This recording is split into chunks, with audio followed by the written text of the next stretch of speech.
Empezar la grabación. Perfecto, entonces ya iniciamos grabación. Eh, entonces permítanme presentarme, yo soy Ramón Molina, yo voy a ser su moderador y les presento a nuestra asistente técnica Aleshka González y a nuestro sistematizador Juan Camilo de los Ríos. Y Aleshka se va a encargar de autorizaciones de control, entonces también para cualquier asistencia técnica que tengan pueden dirigirle un mensaje directo a a Aleshka, y Juan se va a encargar de sistematizar las preguntas. Entonces, cómo va a funcionar es que nosotros vamos a darles a los 6 expositores, vamos a darles 10 minutos para presentar, vamos a ser muy estrictos con el tiempo porque si es limitado, va a haber 2 a 3 minutos para preguntas, realmente 2, ¿verdad? Con un minuto de transición entre presentadores. Y Juan Camilo se va a encargar de recopilar todas sus preguntas y luego las hacemos al final de cada exposición. Les agradecemos también mantener sus micrófonos y sus cámaras apagadas con el fin de mantener el orden de la sesión. Y creo que estamos listos ya con esto. Vamos a iniciar entonces la actividad con las palabras del señor Nahuel David Sequeira, y él nos va a presentar pérdida de suelo por actividades agroproductivas en 2 partidos de la región pampeana argentina. Entonces, si gustan, voy a iniciar el reloj y adelante. Bueno, avísame ahí si se escucha y si se está viendo bien, por favor. Sí, todo en orden, Nahuel. Hubo otra cosita más antes de que se me olvide. Tienes 10 minutos, pero si te pasas de tus 10 minutos, puedes seguir exponiendo, nada más que eso va a invadir en tu tiempo de preguntas. ¿Ok? Nada más para que sepas. Okay, gracias. ¿Listo? Bueno, comenzamos entonces. Bueno, como bien se mencionó entonces, el trabajo abarcó la pérdida de suelo por actividades agroproductivas en 2 partidos de la región pampeana argentina. Como una breve introducción, tenemos que, si bien la conservación del suelo resulta elemental para un correcto desarrollo agroproductivo, muchas veces este recurso se ve amenazado por procesos erosivos que han generado y continúan generando que a nivel mundial los suelos presenten condiciones cada vez más pobres. La erosión básicamente es un impacto ambiental que ocasiona distintas consecuencias negativas, entre las que podríamos destacar lo que es una menor productividad, contaminación de cuerpos de agua, pérdida de nutrientes y materia orgánica y una menor capacidad por parte del suelo para retener humedad. Para lo que es Argentina, las últimas estadísticas oficiales indican que alrededor de un 36% del territorio ya presentan algún signo de erosión, y específicamente en lo que es la región pampeana, que sería el corazón productivo del país, sabemos que desde aproximadamente la década del 70 se viene dando una agriculturización enmarcada en el marco de la Revolución Verde, que ha generado que los suelos presenten importantes alteraciones negativas. Si bien es cierto que la técnica de siembra directa o labranza cero mejoró la calidad de suelos, también nos encontramos que favoreció la simplificación de los sistemas, incrementando nuevamente la degradación del recurso, por lo que sería necesario la inclusión de distintas estrategias, entre las que podríamos destacar lo que es la siembra en contorno, franjas de vegetación, cultivos de cobertura y una complementación agrícola-ganadera.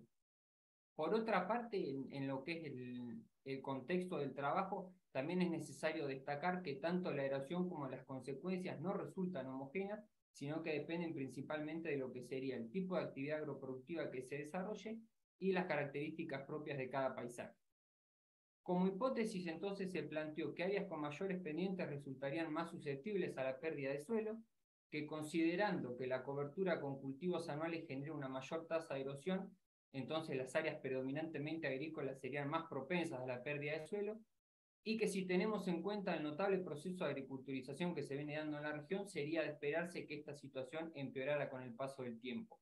Entonces, como objetivo se planteó en primer momento estimar la pérdida de suelo total por erosión hídrica derivada de actividades agroproductivas en los partidos de La Barría y Tres Arroyos, que a su vez están representados por diferentes características morfoedáficas y tienen distinta predominancia agroproductiva, y analizar la variación de la pérdida entre las campañas 2001-2002 y 2017-2018.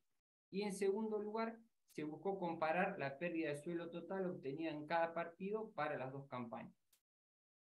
En cuanto al área de estudio, el partido de La Barría se encuentra en el centro de la provincia de Buenos Aires y está compuesto principalmente por 3 paisajes que son serranías, llanuras periserranas y llanuras deprimidas, y entre el periodo de estudio tuvo una expansión de la agricultura del 52%, un descenso del área destinada a ganadería del 7%, aunque permaneció siendo predominantemente ganadero. Para el caso de lo que es Tres Arroyos, se encuentra en el centro-sur de la provincia y si bien se pueden distinguir 4 paisajes, la actividad agroproductiva se desarrolla solamente en 3, que son las llanuras onduladas, la llanura ondulada y suavemente ondulada, y llanuras planas y suavemente onduladas. En este caso, en el periodo analizado hubo una expansión agrícola del 10% y un descenso del área ganadera del 30%, aunque la matriz del partido siguió siendo preponderantemente agrícola. En cuanto a la metodología, en un primer paso lo que se hizo fue identificar las series de suelo más relevantes de cada paisaje para los dos partidos, y luego de esto se estimó la tasa de erosión actual mediante la fórmula Ugle-Ruble, que es la que calcula para la ecuación universal de pérdida de suelo, la cual se expresó en toneladas por hectárea al año y se encuentra compuesta por distintos factores que son el factor R o erosividad de las lluvias, el factor K o susceptibilidad del suelo a la erosión hídrica, el factor LS que se denomina factor topográfico y tiene que ver justamente con las pendientes, el factor C o cultivo o cobertura y el factor P que hace relación a lo que son las prácticas conservacionistas.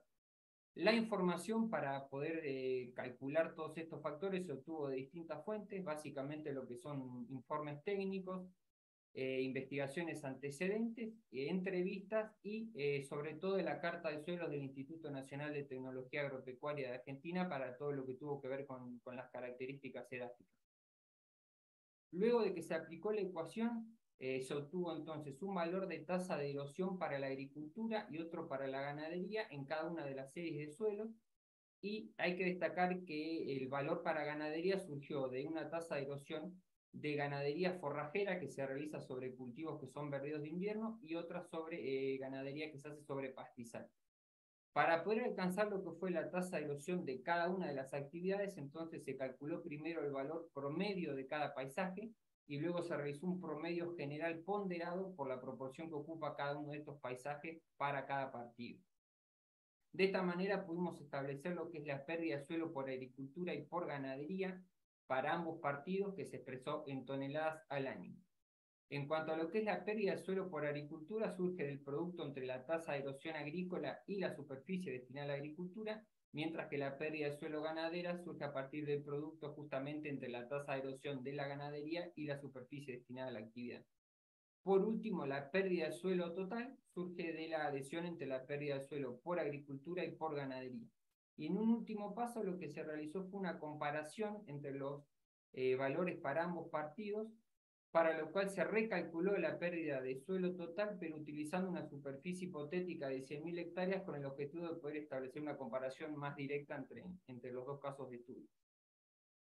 En cuanto a los resultados, tenemos a la izquierda de la pantalla el cuadro con las distintas tasas de erosión, mientras que a la derecha tenemos una figura con la variación de la pérdida de suelo agrícola, que son las barras verdes, la pérdida de suelo ganadera en naranja y la pérdida de suelo total en color gris para los dos partidos en ambas fechas analizadas.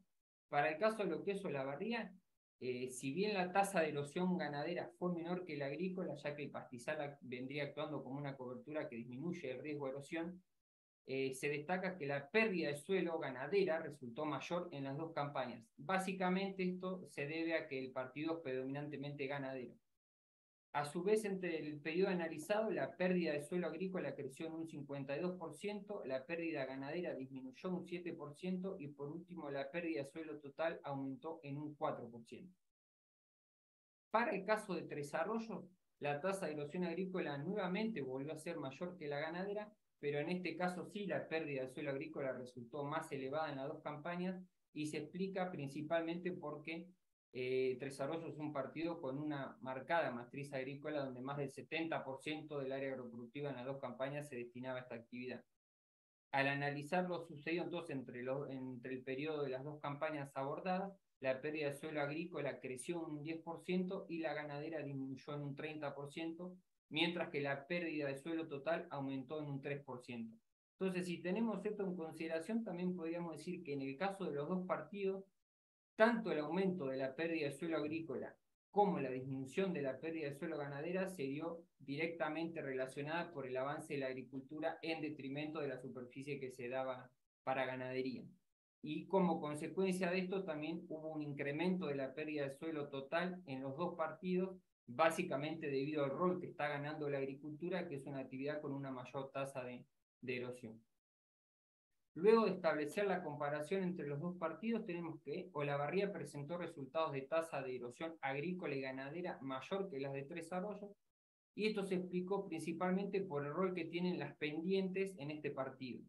Sin embargo, en las dos campañas, Tres Arroyos fue el partido que mostró los valores de pérdida de suelo total más elevados, justamente por el claro predominio agrícola que viene teniendo, lo que nos lleva a pensar más que nada en cuál es el rol del modelo agrícola que se está llevando a cabo en la región. En este caso podemos ver que hay justamente prácticas que estarían induciendo a la aparición de procesos erosivos.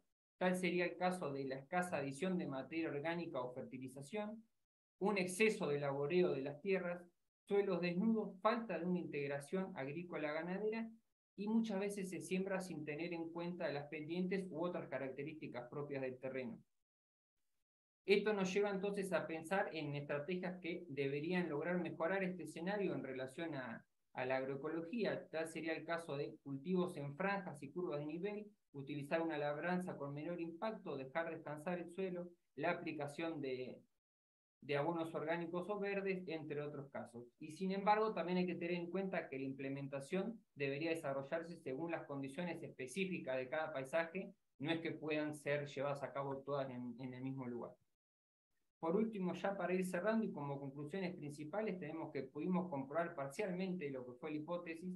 Olavarría presentó valores de tasa de erosión mayor, pero la predominancia de la agricultura en Tres Arroyos, asociado a un mayor riesgo de erosión, lo convirtió en el partido con la mayor pérdida de suelo total. Ambos partidos, a su vez, exhibieron una intensificación de esta problemática directamente asociada a lo que fue el avance del proceso de agriculturización.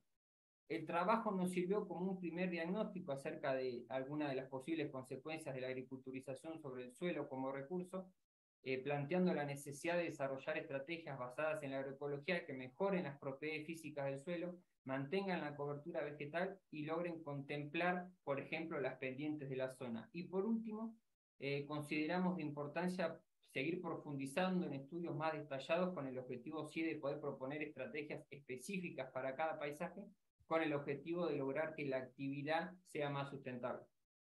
Ya con eso estaríamos.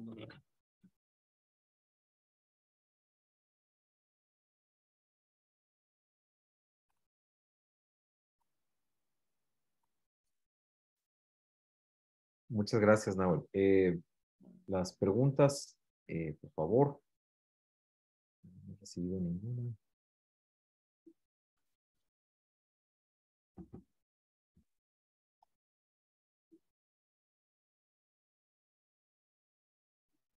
Bueno, si quieres yo puedo rellenar ese espacio, pero es que no hay preguntas.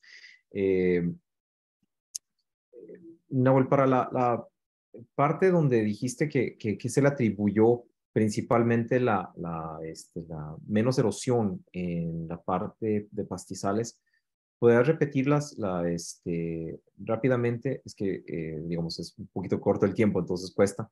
Rápidamente, ¿cuál fue la mayor, a qué se le atribuyen principalmente esa diferencia de mayor erosión en la parte de los pastizales? ¿No hay alguna otra cosa o principalmente se lo atribuyen solo los pastizales? No, en realidad la mayor tasa de erosión está asociada a lo que es cultivos anuales. Contrariamente, lo que es pastizales tiene una tasa de erosión menor que lo que es cultivos. Sí, no, eso, En esa este parte sí caso, claro, en este caso tenemos que la parte de ganadería se desarrolla tanto sobre lo que son pastizales naturales o sobre forraje que justamente se siembra para destinarlo a la ganadería. Por lo tanto, el valor de lo que fue la tasa de erosión ganadera la tuvimos que calcular como un promedio entre estos dos tipos de ganadería. Pero Bien. siempre resulta menor que la erosión que nos puede dar en una cobertura destinada a cultivos anuales. Claro, tiene mucho sentido, mucho sentido. Muchas gracias. Bueno, parece que no hay preguntas. Pasemos con el siguiente expositor o expositora. Tenemos Soy a yo. sí, es José. José, tenemos a José Dávila, Ajá. que va a presentar uso de zeolitas para mitigar el estrés hídrico de un huerto de cítricos en Petorca, Chile. O sea, Sí, adelante. no sé si se Ah, ve bien y se escucha bien. todo bien, José. Nada más te voy a nada más interrumpir para Sí. recordarles que no tienen que esperarse hasta el final de la sesión digamos, de la presentación. Pueden ir haciendo sus preguntas conforme se les vaya ocurriendo en el chat. Entonces, llenen ese chat, no se preocupen. Juan Camilo se va a encargar de recopilar todo eso y pasarme la información. Así que no se preocupen por saturar ese chat. Ustedes adelante hagan sus preguntas, no hay ningún problema. Ahora sí, listo. Muchas gracias, José. Adelante. Bueno, parto entonces. Buenas tardes, yo creo ya para todos y todas. Hoy les voy a presentar la experiencia realizada en conjunto con Centro Ceres, que lleva como nombre uso de ceolitas para mitigar el estrés hídrico en un huerto de cítricos en Petorca, Chile. Y esto fue realizado con la doctora Isabel González, que se encuentra por ahí presente, pero está de viaje, y yo, José Dávila. Primero, a ver, cambiando, ahí sí. Los quería ubicar geográficamente. Estamos ubicados en Chile, o sea, Petorca se ubica en Chile, en la zona central aproximadamente, en la quinta región, que es un poco al medio de Chile, muy cercano a la cordillera de los Andes, encontramos Petorca. La zona central de Chile ha sido fuertemente influenciada por el cambio climático, en donde se han reducido sus precipitaciones drásticamente y en lo que hoy más o menos anualmente se encuentran precipitaciones promedio de 100 milímetros. Además de esto, la zona de Petorca en este momento vive una mega sequía y ha sido declarada por 15 años consecutivos como zona de escasez hídrica y además en ciertos periodos como zona de catástrofe. Además de la sequía que presenta la zona de Petorca, más una mala gestión del recurso hídrico, ha traído grandes problemas para los habitantes de la zona y en especial a los pequeños agricultores, generándose pérdidas de cultivo y ganado, además de la falta de provisión de agua potable para la gente. O sea, en Petorca hay muchas personas que se alimentan, o sea, perdón, que se le entrega el agua a través de camiones aljibe, aproximadamente 2000 personas. Y todo esto ha generado movimientos sociales contra la propiedad privada del agua y su mala gestión, ya que en Petorca existen grandes extensiones de cultivos de paltos o aguacates, como le dicen en algunos otros países, y cítricos, y por el otro lado podemos ver cómo personas reciben el agua potable a través de camiones aljibe.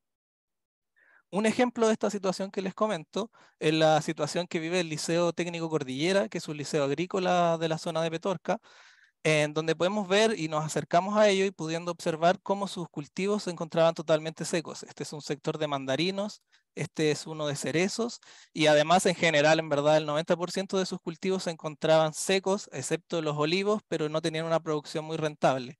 Y además esto perjudica a los alumnos que antiguamente realizaban sus prácticas con estos árboles.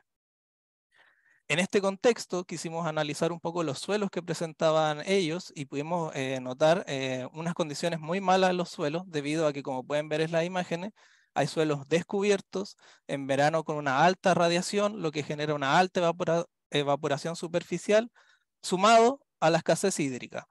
Aparte, el liceo agrícola solamente tiene acceso al agua 1 a 2 horas durante la semana. O sea, el riego que pueden generar a sus cultivos es muy poco. Lo que sí vimos como positivo fue que el liceo presentaba suelos planos con textura franca y un porcentaje de materia orgánica aceptable que estaba alrededor del 3%.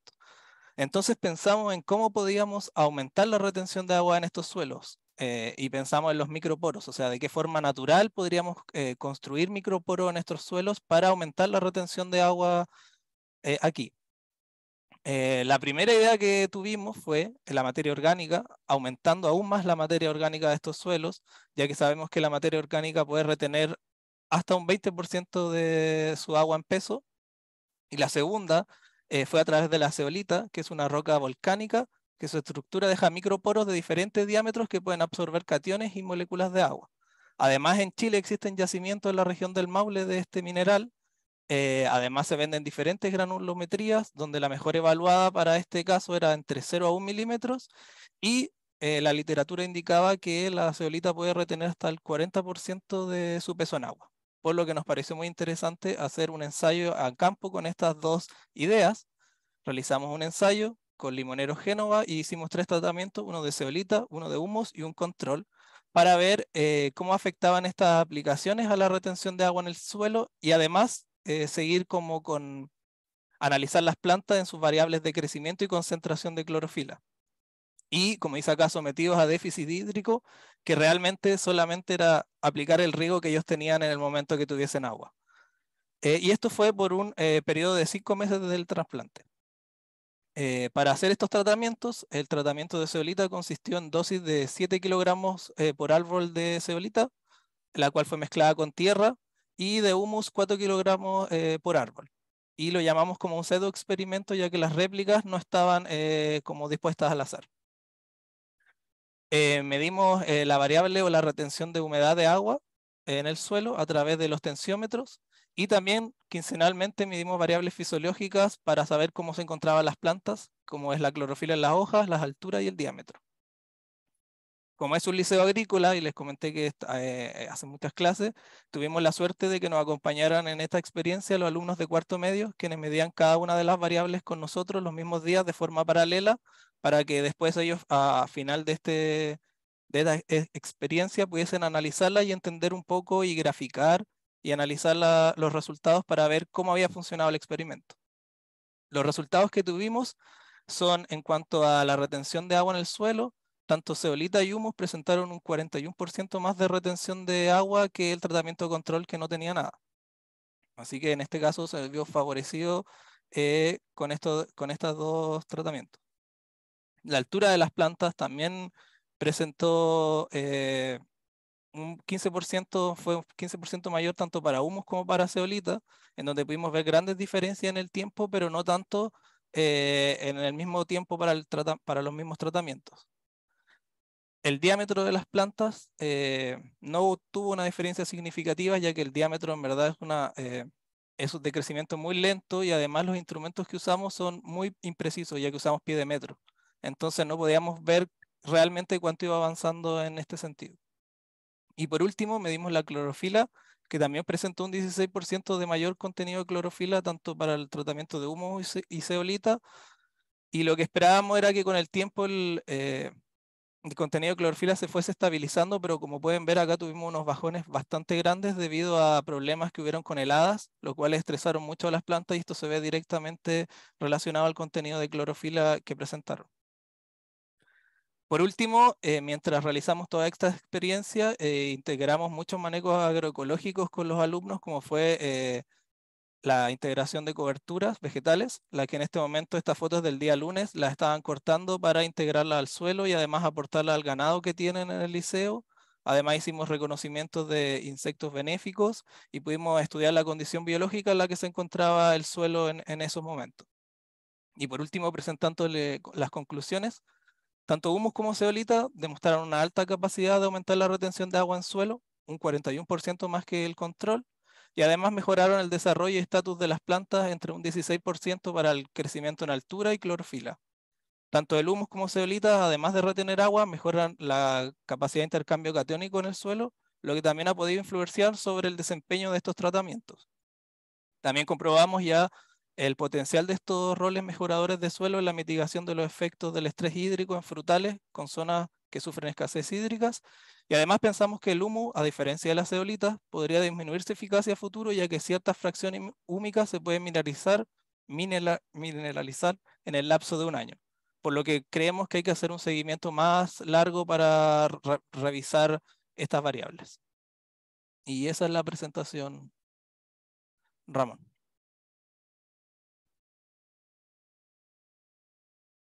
Sí, muchas gracias, José. Tenemos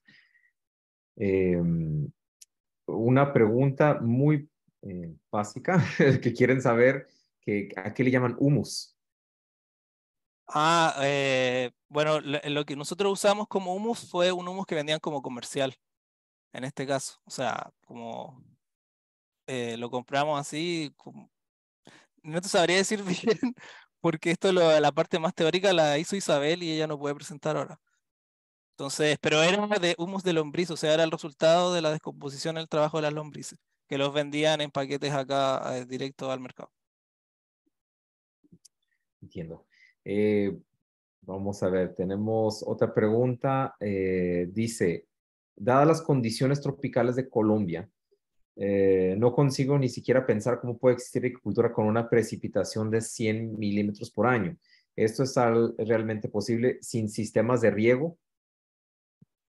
O sea, mira, en la zona de Petorca, como les dije o les comenté, se le entrega agua. Bueno, es que en Chile hay una forma particular de entregar agua que es a través de acciones y uno las tiene que ser dueño y te entregan agua. Por ejemplo, ellos tenían acceso al agua y el caudal que les entregan es relativamente no estable. Entonces, por ejemplo, había días que podían regar 1 hora y a lo mejor podían entregar a través del sistema de riego 2 litros por hora, pero otros días el caudal era mucho más bajo. Entonces, en zonas como Petorca, la verdad es que casi ya no hay agricultura. Y los que sí hacen agricultura son las personas que tienen acceso al agua y que ya tienen como capitales más grandes como son los privados. O sea, la pequeña agricultura en estos lugares ya está desapareciendo completamente. Entonces, la verdad es que nos, no es lo único que te podría aportar en este ejemplo. De hecho, antiguamente sí era una zona de muchos agricultores pequeños y ahora no. Entonces, como que es un gran problema. Entiendo. Otra pregunta más, si tenemos tiempo. ¿Siguen usando la evaluación de la condición biológica del suelo por las esferas? Conocí esa Claro, herramienta hace un tiempo, dice Natalia.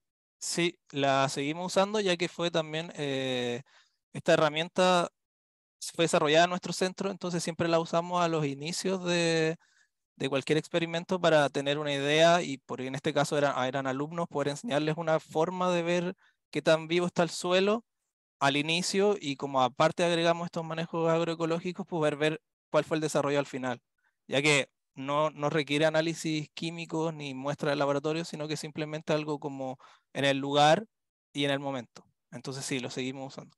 Y si alguien está interesado en esta evaluación de la condición biológica del suelo, en la página del centro está acceso gratis disponible para los que les interese. Muchísimas gracias, José. Y yo tengo una pregunta así muy, Sí, muy rápida. dale no. Claro, están pensando en repetir esto ya con repeticiones, digamos, Claro. en el random o un bloque al azar o algo así. Eh, Exactamente, o sea, esta idea nació un poco en una conversación con el gobernador regional de Valparaíso, que él es de esta zona, aparte es agrónomo, y nos dio la idea de probar como con este mineral que es la zeolita. Hicimos un mini proyecto para ver qué resultados teníamos y con esto crear quizá un proyecto más grande y poder hacer una investigación más a fondo y revisar bien si realmente esto es así, porque este ensayo fue desde febrero hasta ahora septiembre, entonces en los momentos de máxima evapotranspiración no pudimos saber cómo se comportaba la zeolita. Entonces, como debiésemos hacerlo, yo creo, en ese periodo, ya que justo este año también fue un poco más lluvioso que los anteriores, entonces también nos ayudó un poco, por así decirlo. Excelente trabajo, José. Muchísimas gracias y muy bonita experiencia para los estudiantes también. Sí, eso, y quedaron muy motivados también algunos para seguir estudiando o buscar otras alternativas, porque como le digo, es una zona bastante devastada, entonces ya compartir con ellos y ver estos aprendizajes es súper bueno tanto para nosotros como para ellos. Perfecto. Listo, muchísimas gracias. Gracias a ti, que estés bien. Bueno, vamos con la siguiente exposición. Tenemos a Valeria García, quien nos va a presentar agrobiodiversidad como estrategia para la transición de sistemas agroecológicos hortícolas del sur de Uruguay. Entonces tenemos a Valeria aquí presente, ¿verdad? Ya está, ya subió presentación y me indicas cuando estés lista para iniciar el temporizador.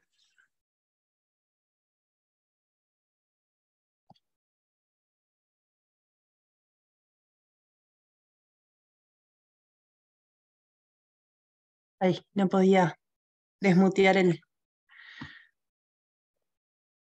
¿Ahí se ve bien? Todo bien, Valeria, estamos esperando. Entonces, adelante. Bueno, bien. Empiezo entonces. Antes de iniciar la presentación, quería hacer un comentario. Como ven en el PPT, uno de los iconos que se presentan es de la Asociación de Docentes Universitarios de la Universidad de la República del Uruguay, porque actualmente estamos en huelga, porque no se quiere dar un 0% para la educación pública en Uruguay, así que bueno, comentar que estamos en esa lucha en este momento. Ahora sí, empiezo, como tú decías, esta investigación se llama Agrobiodiversidad como estrategia para la transición en sistemas agroecológicos hortícolas del sur del Uruguay. Está enmarcado en mi tesis de maestría, cuya tutora es Inés Gazzane.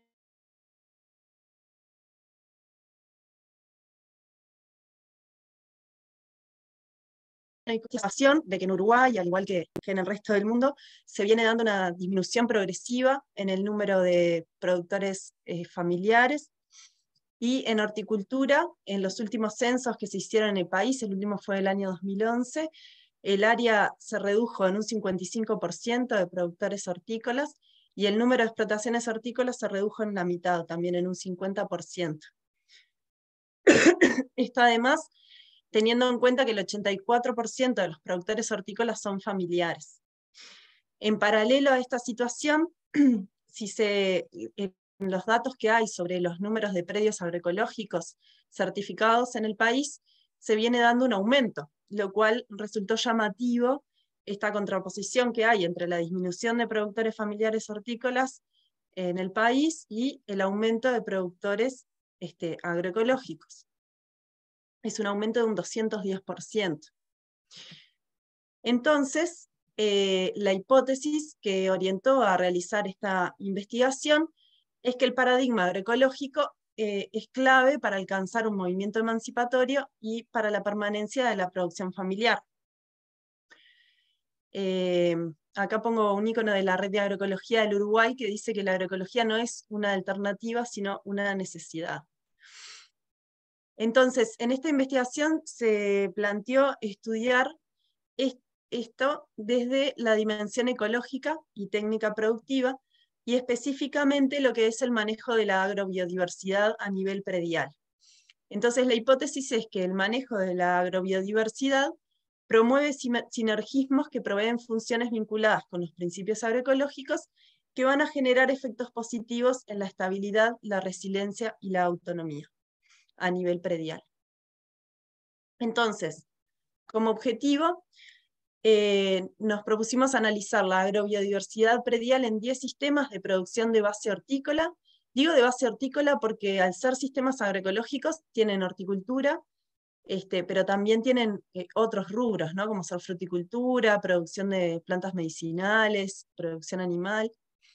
Entonces se analizaron 10 sistemas de producción de base hortícola pertenecientes a la regional sur de la Red de Agroecología del Uruguay y su contribución a las estrategias de transición. Entonces, para ello se midieron 6 indicadores que van del 1 al 5, siendo 5 la situación más favorable. Y de esos 10 sistemas prediales hubieron 4 que previamente eran convencionales hortícolas, ¿no? O sea que transicionaron de una producción convencional a una agroecológica. En la gráfica se ven los 6 indicadores que se midieron, que son el número de especies, la diversidad espacial, diversidad temporal, las variedades criollas, o producción de variedades criollas, la integración animal-vegetal, la relación de área cultivada y área seminatural, que es vegetación espontánea, monte nativo, etc. Y como se ve acá en rojo, son los resultados previos a la transición, y en azul o celeste son los resultados actuales de los predios de estos indicadores. Entonces, como vemos acá, en todos los predios hay un incremento de lo que es la agrobiodiversidad predial a nivel general. El mayor incremento se ve en lo que es la diversificación vegetal espacial, ¿no? En lo que es el número de especies y diversidad espacial.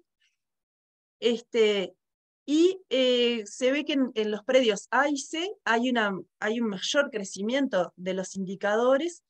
Esto puede deberse a que estos predios antiguamente eran de base frutícola, si bien tenían horticultura, entonces su diversidad era un poco menor, y hoy en día sostienen sistemas frutícolas, pero tienen mayor cantidad de rubro hortícola. Y en los predios E y G, si bien hubo un crecimiento general, hay algunos indicadores que ya eran altos previo a la transición a la agroecología, y en parte puede verse a que ellos ya tenían un contacto y formación en agroecología, por lo tanto había algunas cuestiones que manejaban como el alto número de especies y las rotaciones que se mide por lo que es la diversidad espacial. En estas gráficas se muestran los 10 predios en lo que sería la situación actual de esos 10 predios, ¿no? Para los 6 indicadores. Entonces, como se puede ver acá, los indicadores que arrojaron mejores resultados en la actualidad son el número de especies. Hay una alta diversidad de especies, siendo 5 en la mayoría de los predios y 4 en algunos.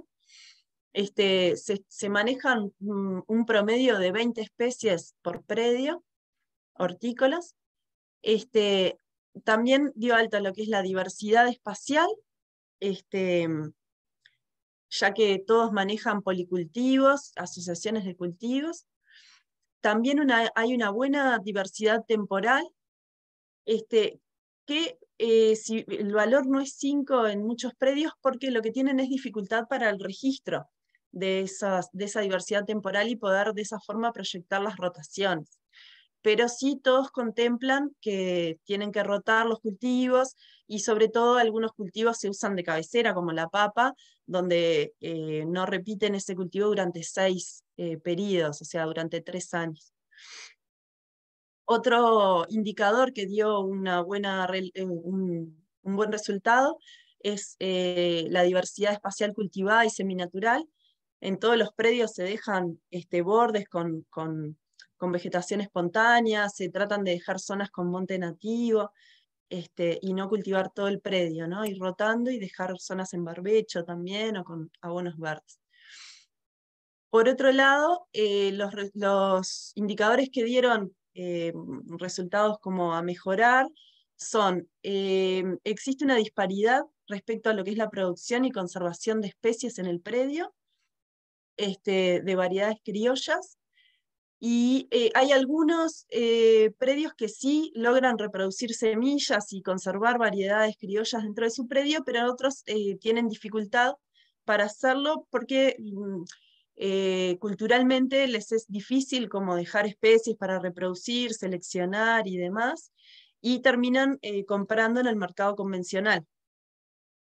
Y también otro de los indicadores que se ve como un aspecto a mejorar es la integración animal. Son todos predios chicos, y principalmente el rubro animal que está presente es la producción de gallinas para huevos, y el abono que se genera ahí no es suficiente para cubrir los requerimientos prediales. Entonces, si bien se utiliza ese abono, también se tiene que comprar de afuera, y generalmente la compra se da en el mercado convencional porque no se adquiere abono orgánico a nivel comercial, o es muy difícil de adquirir o costoso. Bueno, acá se ven algunas fotos de los predios. En las primeras 2 fotos se ve la alta diversidad de especies, donde también se incluyen florales, distintos colores, distintas alturas. Todo esto se tiene en cuenta también para el control de plagas y enfermedades. Y en las segundas fotos, en las de abajo, se ve lo que es las especies que se dejan seminaturales, ¿no? Los bordes de los caminos, con chircas, carquejas, también zonas se dejan árboles, ahí se ve un nido de hornero. Es algo que culturalmente está como adoptado. Entonces, como conclusiones preliminares, el proceso de transición viene generando una mayor autonomía. Se observa también por parte de los productores y las productoras la menor necesidad de comprar alimentos, el menor uso de plaguicidas en general, y que eso se va aumentando a lo largo de los años a medida que el sistema se va estabilizando.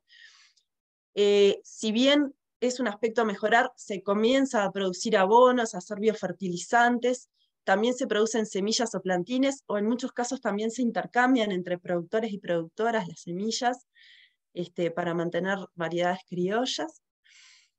También se observa una mayor estabilidad y resiliencia que está dada por este incremento de la biodiversidad espacial y temporal, tanto cultivada como espontánea. Una mayor integración con rubros de producción animal, que si bien es un aspecto a mejorar, se integran rubros de producción animal.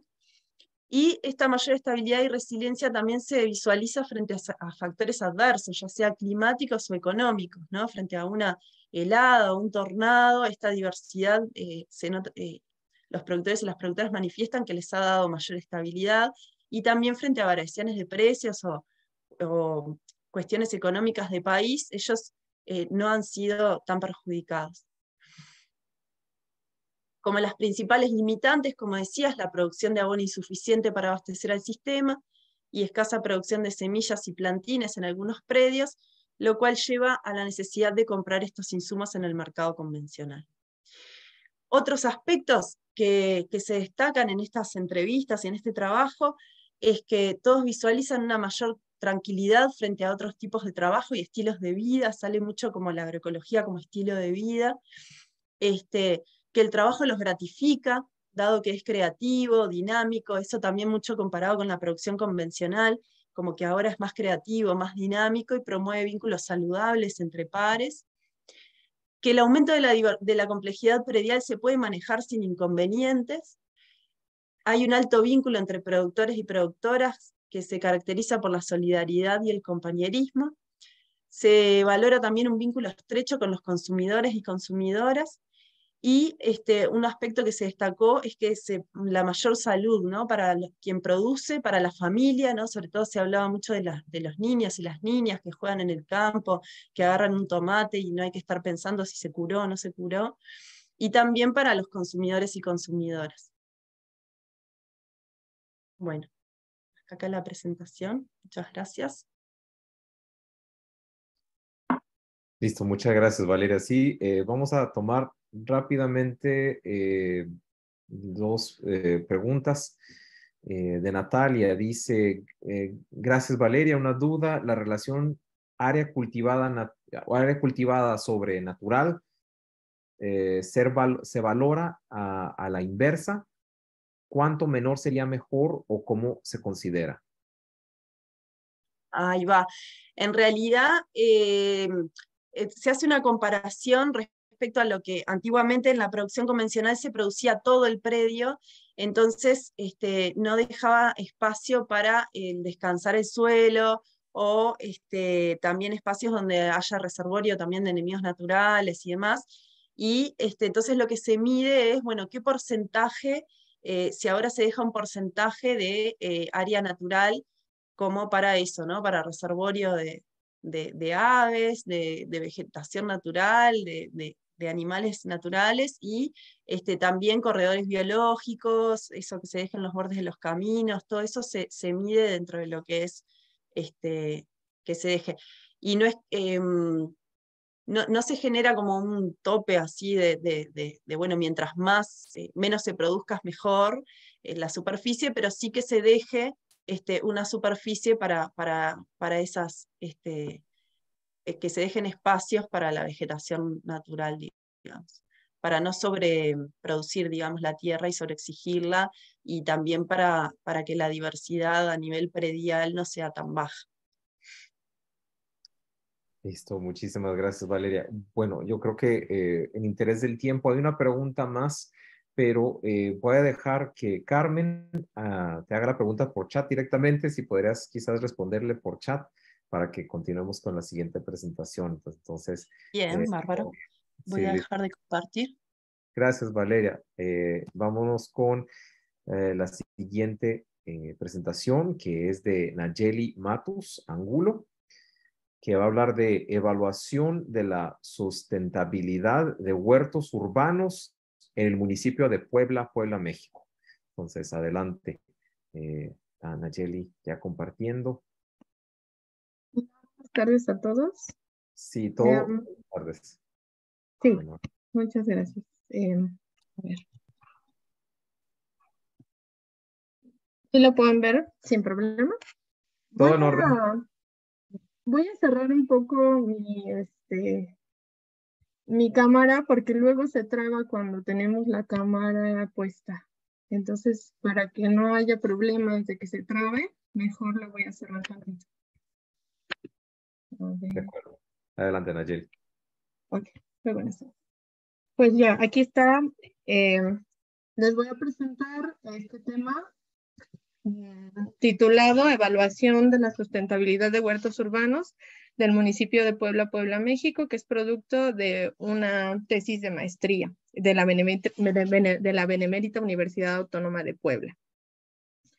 Y bueno, las regiones, los centros urbanos de las regiones en desarrollo están creciendo actualmente aceleradamente. Y bueno, estas regiones que incluyen América Latina son las más desiguales del planeta. México es uno de estos países que forma parte de esta zona y por lo tanto tiene estos problemas estructurales. En el país, la implementación de un modelo económico neoliberal ha traído diferentes tipos de pobreza, de las cuales la que más preocupa es la alimentaria, ya que 25.5 millones de personas la padecen. Esta se concentra en un 72% en las zonas urbanas del país, según fuentes del Coneval 2018. Y bueno, el municipio de Puebla es uno de los municipios y ciudades más pobladas del país, ocupando el 5º lugar, y hay un 40.6% de la población en pobreza en el municipio.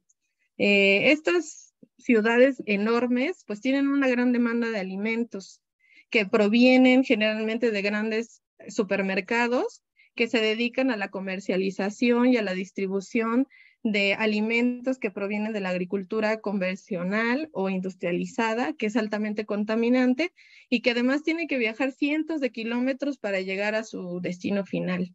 Esto hace que el gasto energético de estos sistemas sea ineficiente.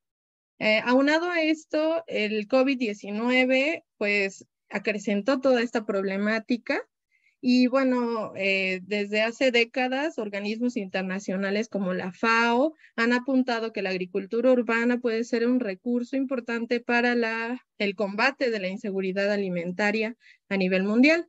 En este caso se destaca la importancia de una visión de la agroecología en estas actividades como la horticultura, para no solamente mitigar el efecto de toda esta problemática, sino ir a la raíz verdadera de todos los problemas, que es el sistema agroalimentario ineficiente y el sistema económico que lo sostiene, ¿no?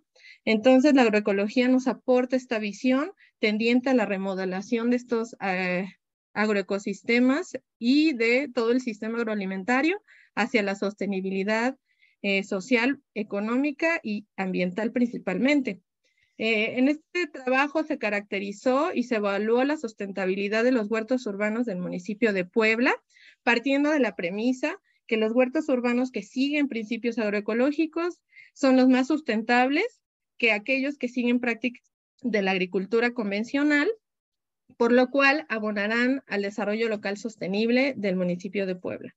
Y como ya les indiqué, el área de estudio es el municipio de Puebla, que ocupa el 1.6% de la superficie del estado de Puebla, y bueno, se encuentra en la zona centro del país. Tiene una altitud entre 1.980 y 4.500 metros sobre el nivel del mar, y bueno, el 45% del municipio es la zona urbana, el 25% ocupa la zona agrícola, el 15% la zona de pastizal y 12% la zona de forestal. Y bueno, los principales cultivos son la avena forrajera, la calabaza, el frijol, el haba y por supuesto el maíz. Este estudio es transversal y se realizó en los años 2020 y 2021.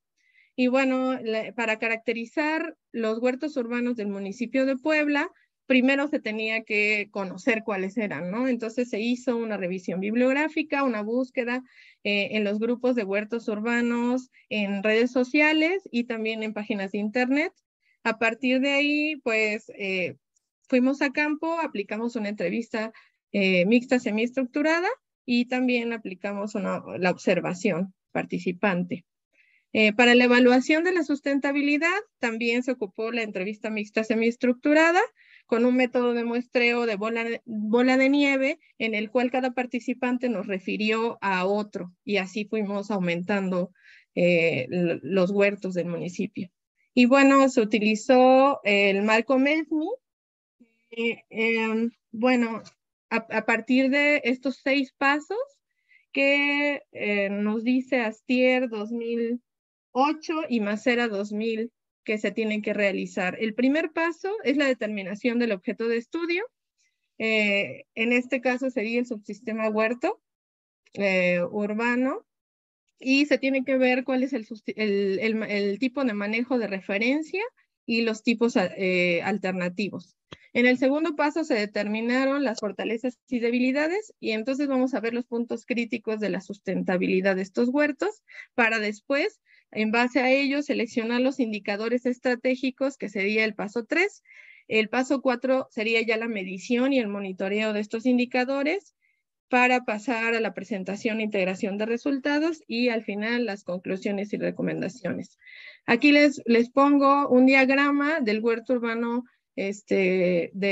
orgánico, que es el de referencia, ya que, bueno, como podemos observar, hay una sustitución de insumos de los químicos por orgánicos, pero no son elaborados por ellos mismos, sino son comprados.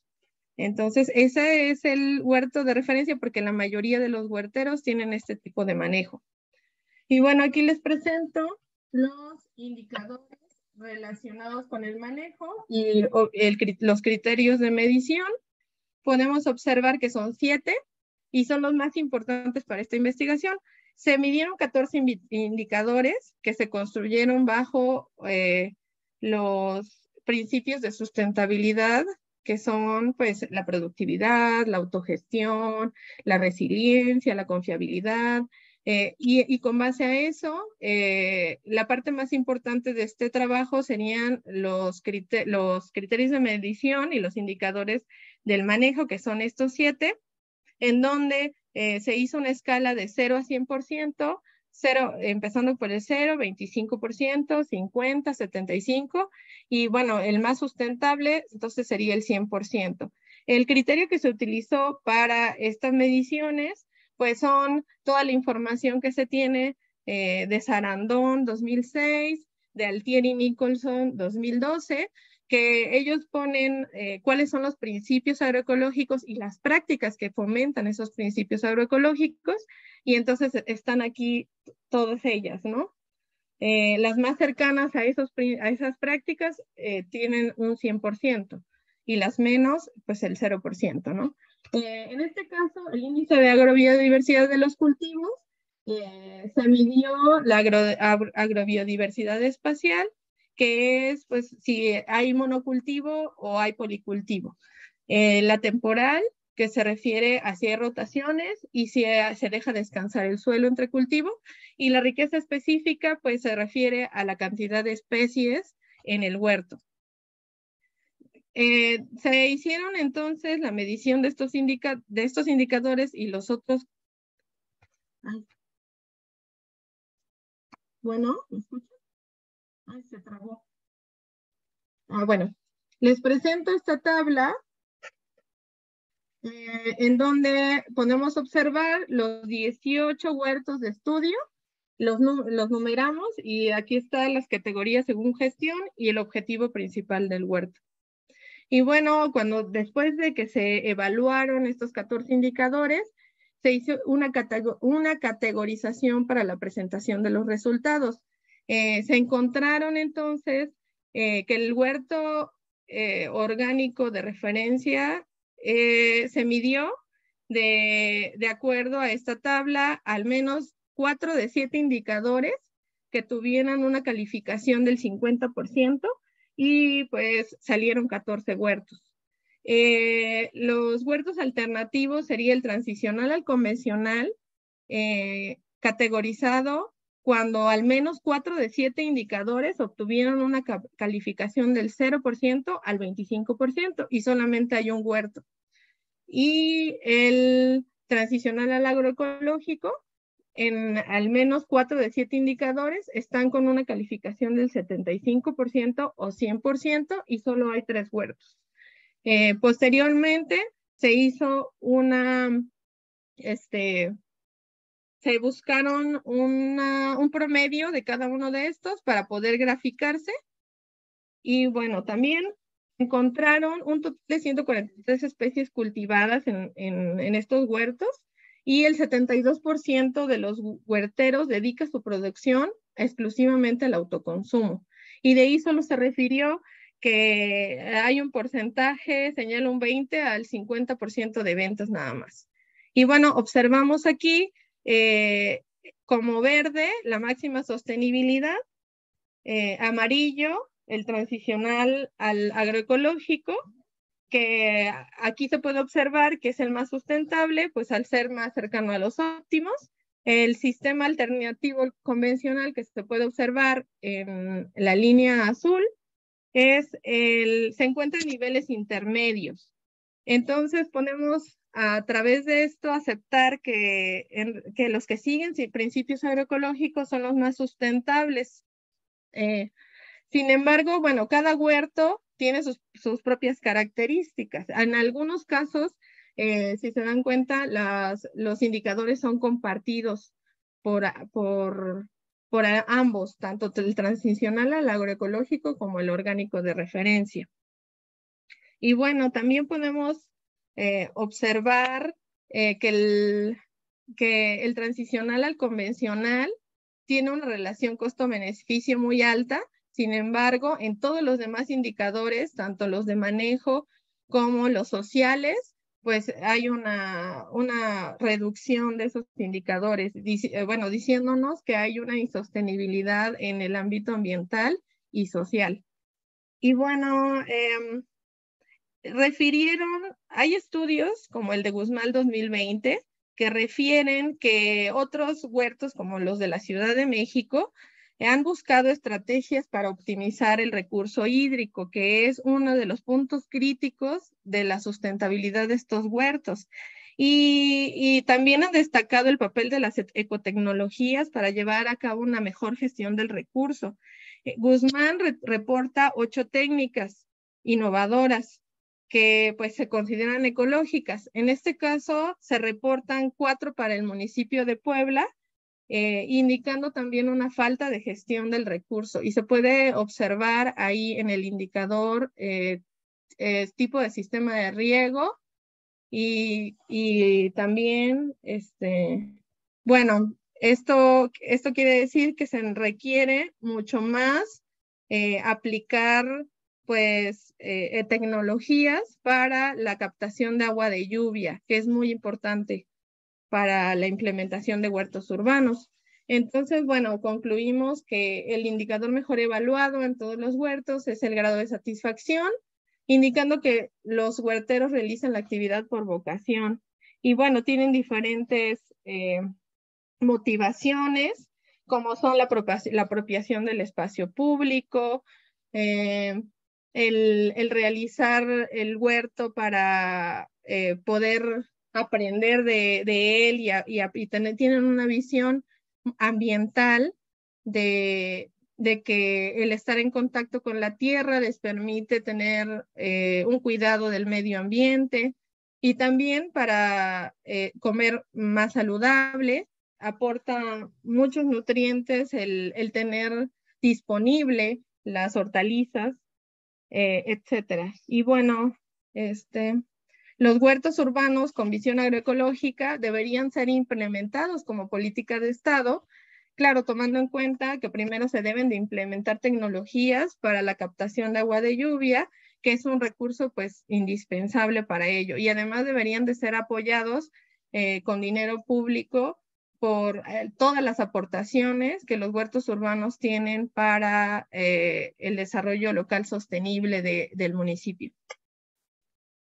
Y bueno, eso es todo. Muchas gracias, Nayeli. Desafortunadamente no tenemos tiempo para preguntas. Pasemos con siguiente expositor o expositora. Vamos a ver quién es. Ah, sí, tenemos a Paula Lucio de Lima. Por favor, si le dan, ya le dieron control, por favor vaya compartiendo tu presentación, Paula. Y pues bueno, yo no hablo portugués, pero voy a hacer mi mejor esfuerzo. Y ella está con sistemas agrocerratenses, imagino. Isto, isso. Planejamento de restauração ecológica produtiva em savanas. Isso. Eu vou colocar aqui no modo apresentação, só um momento. Vocês estão vendo minha tela? Sí, yo creo que sí te vemos. Entonces, cuando esté, sí, y te escuchamos. Muchas gracias. Adelante.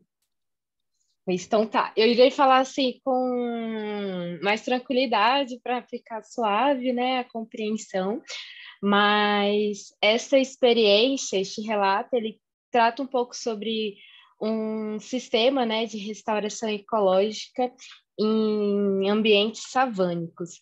Então, primeiro eu vou dar uma contextualização, porque essa foi uma experiência desenvolvida em Brasília, aqui no Brasil, né? A gente está no coração do Cerrado, e aí trazendo um pouco do contexto do bioma Cerrado, né? Ele é um bioma formado por 3 tipos principais de formação, né? A formação florestal, savânica e campestre, cada uma com uma especificação de composição de espécies, né, muito única, que traz uma importância ecológica muito grande para este bioma. Então, buscando ter esse olhar para como a gente pode restaurar a formação savânica, que é majoritária no bioma cerrado, e não só restaurar, mas também trazer o viés produtivo dentro de assentamentos de reforma agrária, de territórios rurais. Então, a gente chegou num sistema que seria chamado Sistema Agrocerratense, que tem essa jogada do agro trazendo a agricultura e o serratense com viés de cerrado. Então, o Sistema Agrocerratense, ele é um agroecossistema de restauração e produção nos ambientes savânicos do cerrado.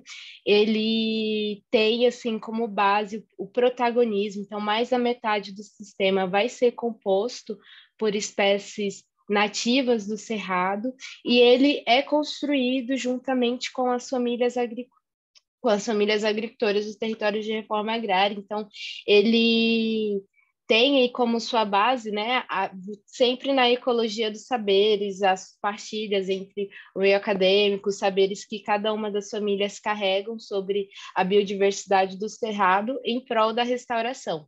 Então, essa experiência ela foi desenvolvida no assentamento Osiel Alves III, no pré-assentamento Roseli Nunes, aqui no Distrito Federal. Foi uma parceria de diversas instituições, WWF Brasil, a ONG PEQI, que é Pesquisa e Conservação do Cerrado, TICRE e o NEA Candombá. O NEA é o Núcleo de Estudos em Agroecologia Candombá do curso superior de agroecologia que tem aqui em Brasília. Eu fui estudante lá, agora estou no mestrado no Centro de Desenvolvimento Sustentável da UNB. Mas, bem, o sistema agrocerratense, ele tem 3 princípios. O princípio participativo, Paula, ou seja... Paula, perdón, Oi. vieras que no sé si estás pasando diapositivas, porque no se está viendo. Creo que no estás en modo presentación. Deixa eu ver. Para mim está passando. Peraí, deixa eu sair aqui. Bueno, ¿Ahora pasó? Camilo habla portugués, si quieres, adelante Juan, si quieres, para que ayudes con los idiomas. Quizás tú deberás de hacer esta parte. Mas vocês estão passando agora. Perdón, Aleska, ¿podrías por favor habilitar el micrófono a Juan Camilo, por favor? Listo, ya lo tengo. Gracias. Agora tenho, sim. Não, é só que... Coloca novamente a tela, Paula. Espera aí. Coloca novamente Vou parar e a vou tela colocar completa, é isso. novamente. Espera aqui, só um momento. Vou usar essa versão aqui, em PDF. Isso, porque a gente estava só conseguindo ver a primeira e não estávamos acompanhando as outras. Isso, Ah, agora sim. sim. Agora foi. Agora foi. É, bem bonito, bem diferente. De... Sim. Mas então, só trazendo do Cerrado, essas são as principais formações, né, do Cerrado. Ele tem 14 fitofisionomias, mas elas são divididas entre as formações florestais, né, formações savânicas e campestres. E a gente tem majoritariamente o Cerrado composto por formações savânicas e campestres, em torno aí de 70%. E aí, aqui uma foto do ambiente de cerrado, de formação savânica, mas então justamente estava falando disso, né, que foi uma experiência conduzida no assentamento Osiel Alves 3 e no pré-assentamento Roseli Nunes. E aí, para o planejamento do sistema agrocerratense, a gente tem que considerar, ele tem 3 princípios básicos. Participativo, ou seja, o sistema ele vai ser todo planejado, construído em todas as suas fases, juntamente com as famílias produtoras, justamente para que a família tenha autonomia sobre o sistema, sobre o manejo, na tomada de decisão, que o sistema seja composto por espécies que essas famílias conheçam, então justamente para que ela tenha mais facilidade durante o manejo, né? E aí, como eu tinha dito anteriormente, ele vai ter o protagonismo das espécies nativas do Cerrado, porque esse sistema ele parte justamente de uma inquietação que um grupo, eu e outros pesquisadores e outras famílias agricultoras, a gente tinha, de como que a gente restaura essa estrutura da formação savânica, que são árvores espaçadas, capins, ao mesmo tempo em que a gente gera renda, então, utilizando um sistema que teria mais esse olhar para a composição florística, para a estrutura de paisagem da savana, né? Então, por isso ele é um sistema que vai ter o protagonismo das espécies nativas, para justamente trazer, né, toda a potencialidade do agroextrativismo do Cerrado. E aí, claro que não tem como a gente falar de produção em territórios de reforma agrária sem falar de agrobiodiversidade, sem falar de espécies que contribuam para a soberania e segurança alimentar dessas famílias. Então, aqui vão vir espécies que são importantes, mas que elas não tenham um potencial invasor muito grande para não limitar o desenvolvimento das nativas e nem colocar em risco o projeto que tem um viés de restauração também. E aí o seu terceiro princípio é a pluriatividade econômica. Que seria essa pluriatividade econômica?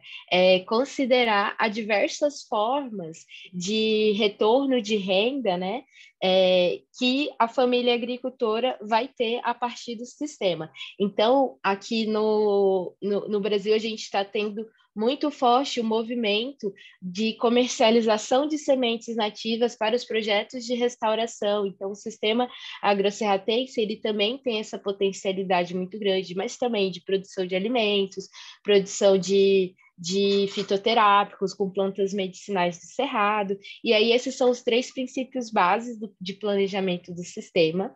E aí, aqui, quando a gente foi conduzir esse projeto nos processos metodológicos, né, considerando esses 3 princípios, a primeira coisa que a gente teve que fazer era o reconhecimento do território, né, tanto por o aspecto ambiental e ecológico, de descobrir quais são os fatores de degradação daquela área, quanto também o socioambiental, da relação da família com a área, da relação da família com a biodiversidade do Cerrado. Então, aqui, nesse diagrama, em azul está elencado elementos importantes que foram considerados no reconhecimento do território, considerando o aspecto de participação social. Em rosa, mais rosado, aspectos que eram importantes pelas famílias trazendo a questão da pluriatividade econômica e, em verde, o protagonismo das espécies nativas. Então, todo o processo metodológico desse projeto de restauração ecológica produtiva, ele é desenvolvido a partir de metodologias participativas, como observação participante, entrevista semi-estruturada, cartografia social, uma adaptação de um levantamento florístico para fazê-lo participativo, onde a gente identifica as espécies juntos com as famílias, mas elas também trazem os usos que elas têm com aquelas espécies e também aspectos ecológicos que elas observaram das espécies que estão ali. E aí, entre o protagonismo das espécies nativas e da agrobiodiversidade, para a seleção das espécies, a gente tem que considerar que, mesmo que a gente vá ter ali em torno de 70% do sistema composto por espécies nativas do Cerrado, quando a gente fala da paisagem savânica, como ela tem algumas especificações assim, ela não vai ser tudo árvore, não vai ser tudo arbusto, não vai ser tudo gramínea, então tem proporções, a gente vai ter mais gramíneas e arbustos, menor índice de árvores, no ambiente florestal a gente tem muito mais árvores, né?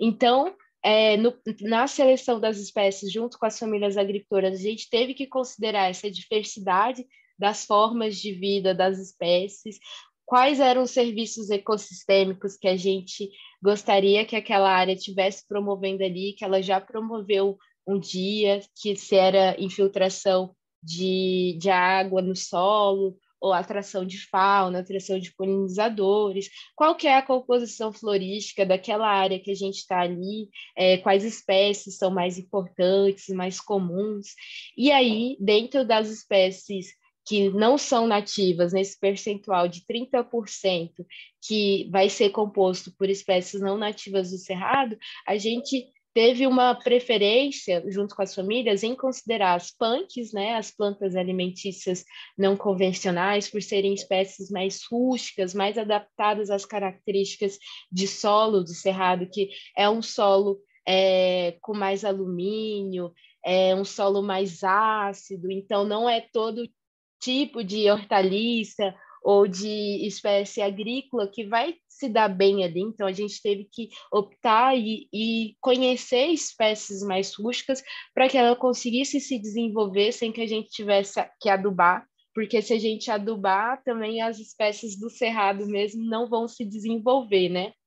Então, teve essa relação, e um aspecto muito importante era que, novamente, as espécies agronômicas, ou que mesmo que fosse de adubação verdes, né, elas não possuíssem um potencial invasor, justamente para não colocar em risco o projeto de restauração. E também remanescentes de cerrado próximo à área que estava sendo restaurada. E aí, deixa eu passar aqui para o próximo.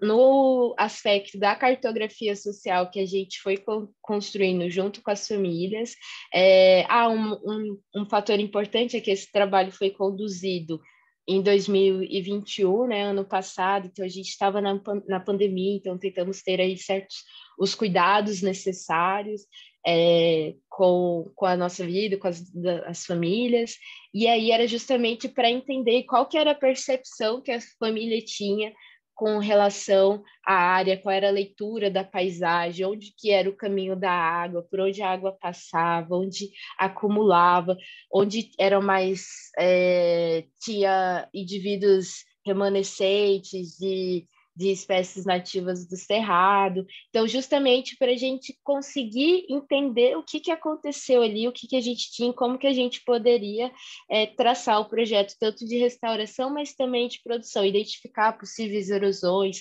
redistribuir essa água por toda a parcela. Então, foi construído, as famílias foram fazendo essa ilustração de cada uma das parcelas, e aí as setas azuis indicam justamente o caminho de água, onde a água empoça. E aí, isso tudo fez a parte do planejamento do sistema. Então, a gente chega nos resultados A gente trabalhou com... Desculpa, esqueci de comentar quantas famílias, né, gente? Desculpa. A gente trabalhou com 3 famílias, 2 do pré-assentamento Roseli Nunes e uma do assentamento Osiel Alves.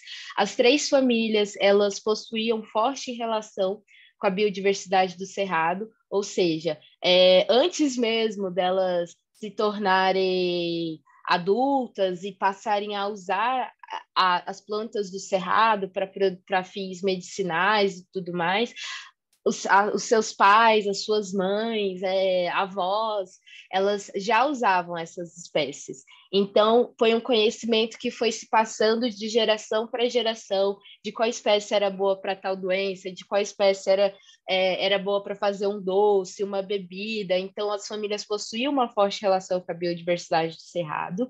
E aí, uma família em especial participa de um grupo de mulheres que realiza o extrativismo sustentável do Cerrado. Então, elas produzem fitoterápicos, né, medicinas, produzem doces, alimentos, bebidas. E aí um ponto que foi trazido por essa família é justamente que, às vezes, elas precisavam se deslocar muito até chegar numa área de cerrado, Paula, savana. Perdón, Paula. Oi. Sí, es que Sim. ya estamos muy cortos de tiempo. Sim, ok, estou terminando. Vamos a, perdón, yo creo que vamos a tener que pasar preguntas al chat para Paula, sí, porque ya estamos muy cortos de tiempo y todavía falta una presentación más. Entonces voy a agradecerte mucho, Paula. Perdón, pero vamos a tener que pasar al siguiente expositor. Tranquilo. Muchas gracias, muchas gracias. Igual, si tienen consultas, pueden hacerle directamente a Paula por el chat. Bien, entonces vamos con la última presentación del día de hoy. Muchas gracias. Andrea Koisman nos va a presentar. Se valora la biodiversidad en la viticultura de Mendoza. Entonces, adelante. Hola, ¿qué tal? ¿Qué tal? ¿Ahí se ve? Perfecto, sí. Perdón, Ahí está. Bueno, nosotros nos preguntamos si se valora la biodiversidad en la vitivinicultura de Mendoza. Y bueno, sabemos, ¿no? Ya se habló en varias presentaciones del Congreso que hay una necesidad de transición hacia sistemas que garanticen la seguridad alimentaria y que a la vez protejan la biodiversidad. Y para eso nosotros estamos convencidos de que es necesario integrar los valores de los actores locales. El avance de la vitivinicultura sobre el Piedemonte en Mendoza se da especialmente en el Valle de Uco, ¿sí? Y acá podemos ver en esta imagen que ahí está Argentina, y el 70% de los viñedos de la Argentina está en la provincia de Mendoza, con 153.000 hectáreas hacia el 2018, ahora estamos en un poco más. Pero aún falta una comprensión profunda en el territorio acerca de los problemas y los beneficios relacionados con la biodiversidad. Entonces, el objetivo de este trabajo fue el de diagnosticar la percepción del sector vitivinícola, ¿sí?, respecto a los problemas y los beneficios relacionados con la biodiversidad en los viñedos. Y la finalidad nuestra es la de establecer pautas generales que contribuyan a incluir la biodiversidad como un componente activo de los modelos de manejo vitivinícola en Mendoza. Nosotros en el equipo de trabajo, ¿sí?, desde 2018, venimos llevando a cabo las jornadas de biodiversidad en viñedos, que son unos encuentros con el sector vitivinícola, ¿sí?, productores, asesores, investigadores, extensionistas, estudiantes, donde compartimos distintos avances en estudios sobre biodiversidad en viñedos, y a su vez aprovechamos ese espacio como un espacio de taller para difundir la importancia de la biodiversidad, y también aprovechamos ese espacio para hacer encuestas, ¿sí?, recopilar un poco de información. En este caso, recopilamos información acerca de las percepciones sobre distintos aspectos de la biodiversidad que tiene el sector. Entonces, en este estudio que voy a presentar hoy, nos basamos en 76 encuestas recopiladas en el 2019 y en el 2021, para el sector en general, para todos los asistentes a esas reuniones, ¿sí? 41 de esas encuestas consisten en asesores y productores del sector vitivinícola, ¿sí? A los que voy a llamar a partir de ahora los viticultores, ¿sí? Asesores y productores. Y 35 de esas entrevistas se basan en respuestas de investigadores, extensionistas, estudiantes y otros sin especificar. A esto voy a llamar el sector de ciencia y técnica.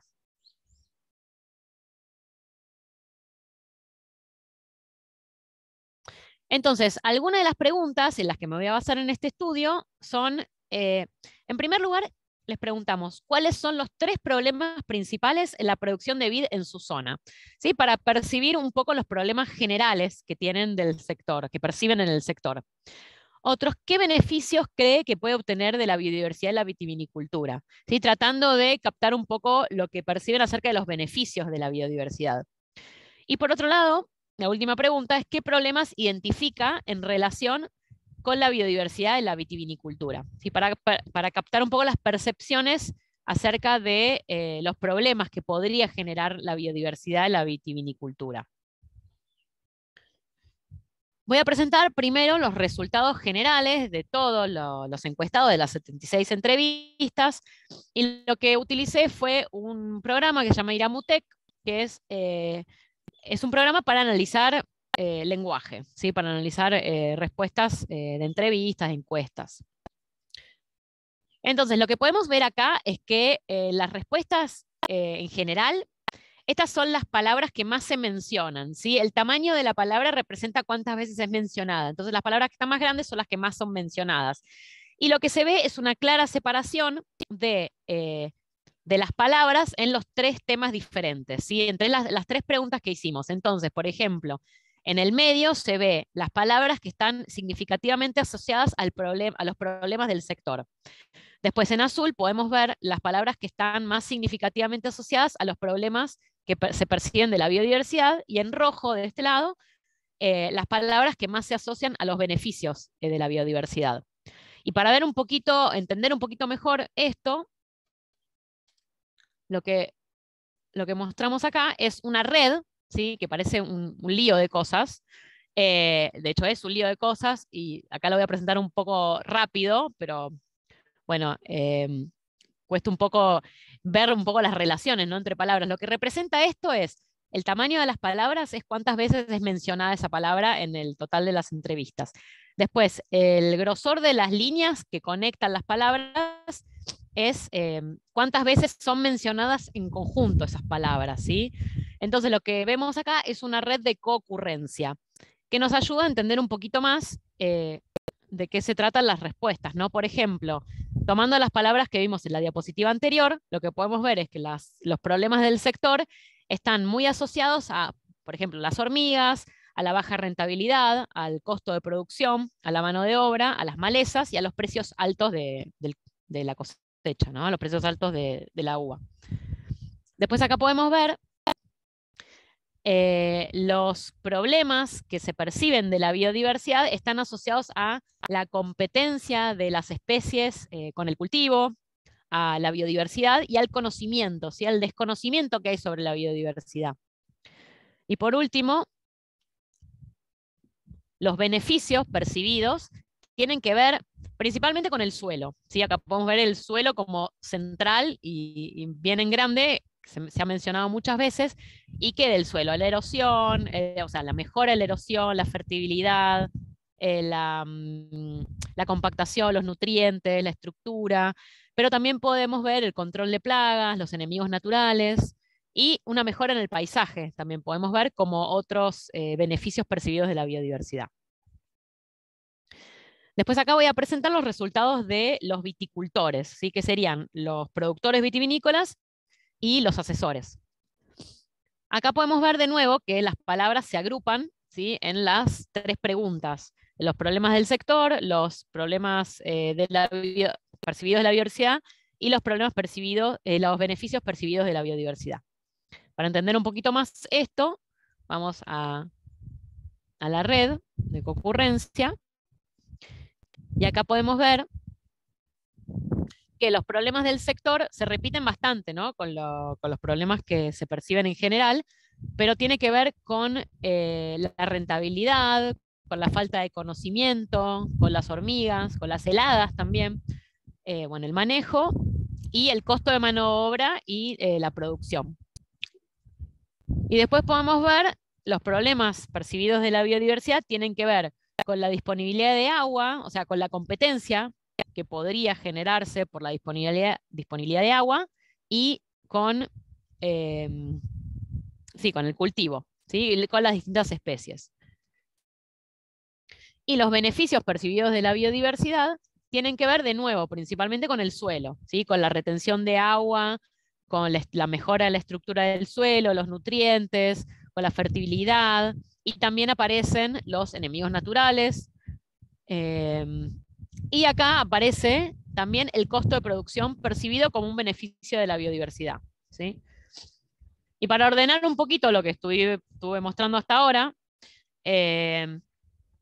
las percepciones en general, ¿sí? Los problemas se ven muy dispersos. ¿Sí? No hay un común acuerdo en un problema principal y depende de quién esté respondiendo a la encuesta, ¿sí? Hay una diversidad de problemas. Entre esa diversidad de problemas se presentan las hormigas, las heladas, las malezas, la mano de obra, los precios, los costos de producción y la rentabilidad.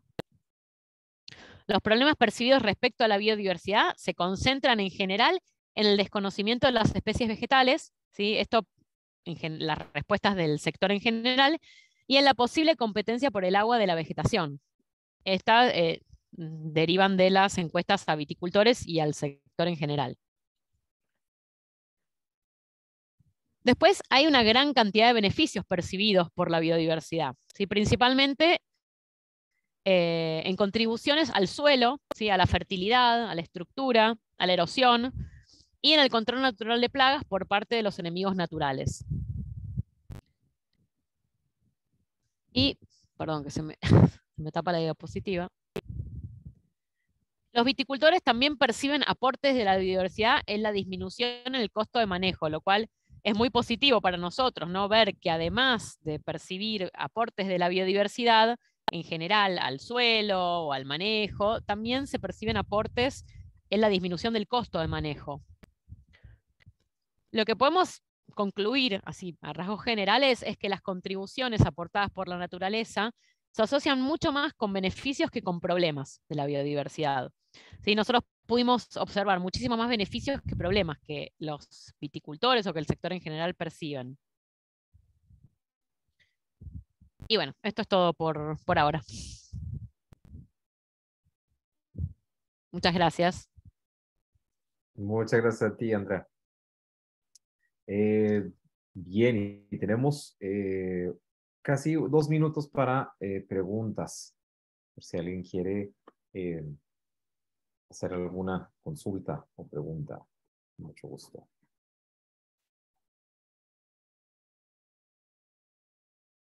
No, no estoy viendo preguntas. Bueno, yo voy a hacer una un poquito así rapidita.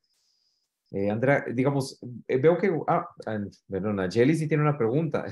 Parece que la quiere hacer hablada. Entonces voy a pedirle a Aleshka que le habilite el micrófono y que ella misma haga su pregunta. Listo. Listo. Bueno, yo solamente quería preguntar qué tipo de manejo se da en la viticultura en esa zona de estudio, para tener un contexto más sobre lo que nos habló. Perdón, ¿qué tipo de manejo con respecto a que me especificas un poco más?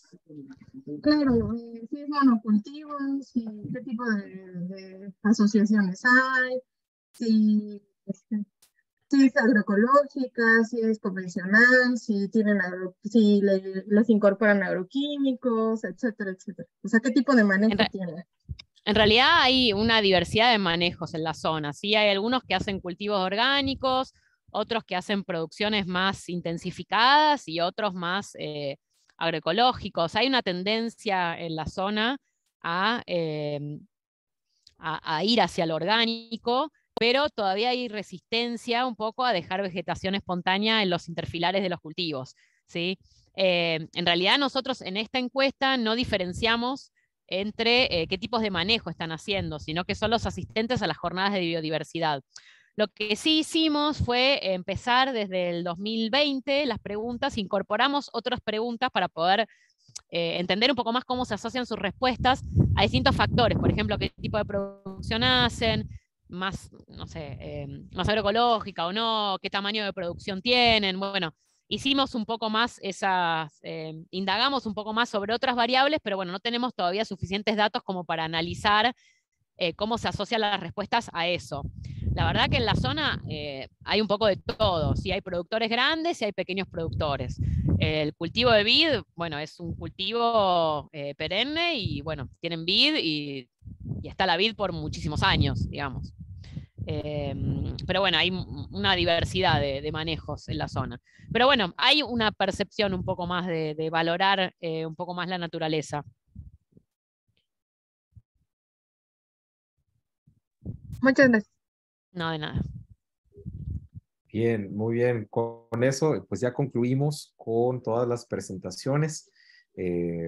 Vamos a dar por finalizada la sesión de hoy. Entonces les agradezco a todos quienes han participado, los que hicieron preguntas. Les agradecemos a todos quienes vinieron también para formar parte del público. Y pues creo que el mensaje final aquí vemos que está tornando algo bastante positivo la agroecología en varios contextos en toda Latinoamérica. Parece que está una adaptación de los sistemas y que se está tornando positivo para todos. Muy bien. Entonces con esto, como les digo, concluimos. Muchas gracias a todos. Espero que tengan un resto de congreso para disfrutar. Muchísimas gracias. Adiós. Chao, muchas gracias. gracias.